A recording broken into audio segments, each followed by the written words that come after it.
झुकने का शौक ना झुकाने का शौक है। इंसान हूँ बस इंसानियत निभाने का शौक है। संघर्षों से लड़ना सीखा, संघर्ष ही अपनी गाथा है। संघर्षों से लड़ना सीखा, संघर्ष ही अपनी गाथा है। सत्ता का हमें शौक नहीं, सत्ता का हमें शौक नहीं, समाज सेवा से नाता है। सत्ता का हमें शौक नहीं, समाज सेवा से नाता है। सत्ता का हमें शौक नहीं। सांग बना बसान रही चली काफिला थारे से। शेर कबो पीछे न हटा है गिदड़ के ललकारे से। थर थर कपी है दहाड़े से। के रुकी के गर्दन बाटे, के रुकी के गर्दन बाटे बाटे बाटे। लड़ाई चाहे कितना हो उम्मीदवार लहर तो अपन बाटे।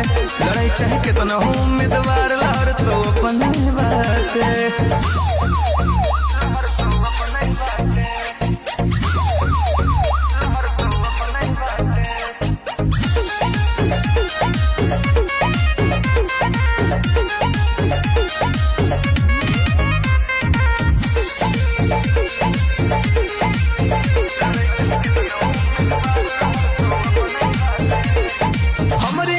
चर्चा बातें सगरों सूचना जारी है। अब की पक्का बनब सांसद हमरे पलड़ा भारी है।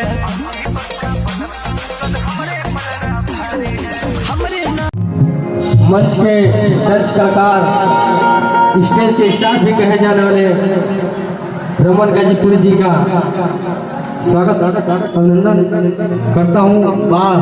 और हम लोग के कमेटी के व्यवस्थापक लोग भी और डॉक्टर राम नारायण राज यादव जी स्वागत करेंगे। आइए रमन गाजीपुरी।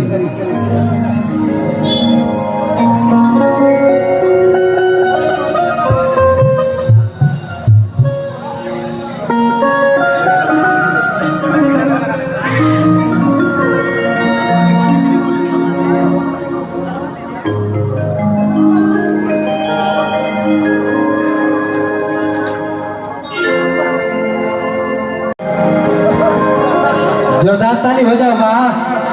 ताली में क्या वजह हाथ में रखे जनका। यही पे एक बार शायर याद आ गई।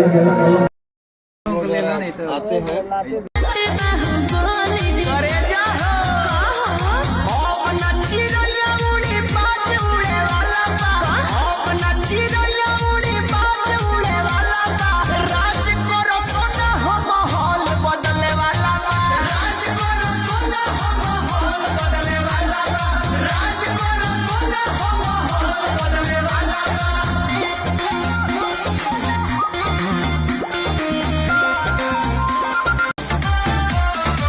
के थलना उड़े गगन में बन के रहे ई बेटा भाई। बड़े जरूरत खूनों के ता सांस रहे ता साथ निभाई।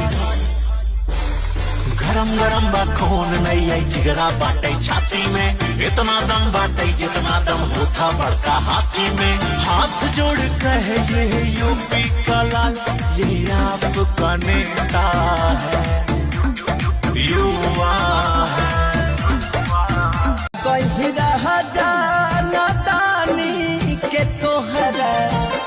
करतार जहबन कहानी के तोहरा। धुन देत बाड़ा रोजे रुई के जैसे। धुन देत बाड़ा रोजे रुई के जैसे। दहिए हरा झटक जाइए।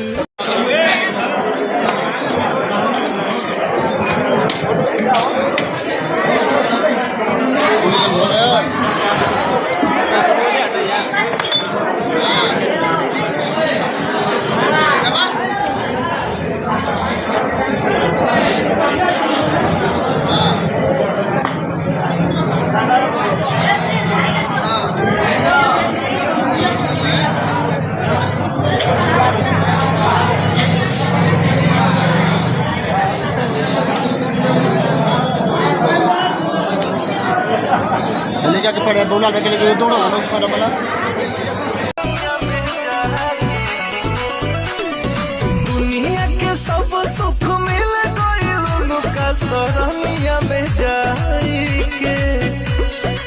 का होई सोना चांदी धन दौलतिया दिलवा लगल देवी माई से का होई सोना चांदी धन दौलतिया दिलवा लगल देवी माई से।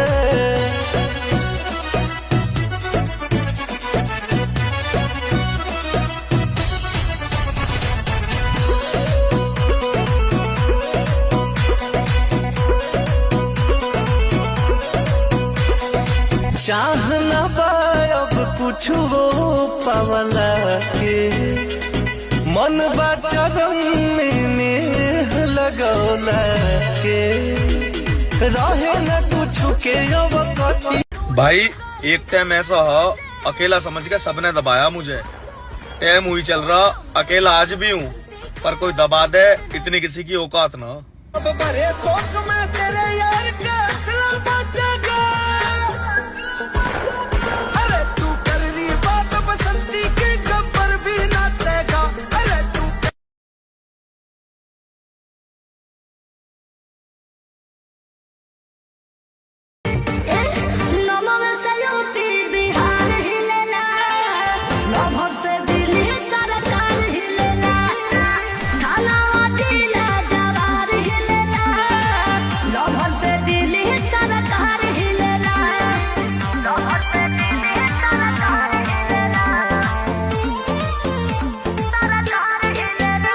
टकरार छिड़ल बात टकरार चली, भरपूर जवानी में तलवार चली। ये महफिल में मजा हम तरीका से ले, यहाँ बस मर्जी हमार चली। सीसन का बहू ये पत्थर न टूटी, तुम होई जिकरा में मजा लूटी, तुम होई जिकरा में मजा लूटी। हाय दिल के जब मारेला झटका तो सारा कार हिलेला, सारा कार हिलेला। कार हिलेला बियर बार हिलेला, ना चलू तो यूपी बिहार हिलेला। कार हिलेला बियर बार हिलेला, ना चलू तो यूपी बिहार हिलेला। और सही हिलावत रहा। अच्छा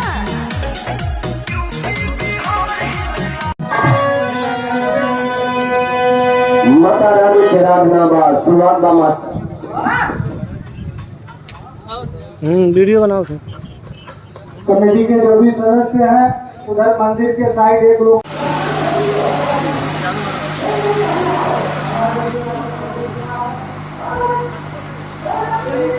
पहली बार भैया से मिल रहे हैं आपसे हम लोग। वो खड़ा है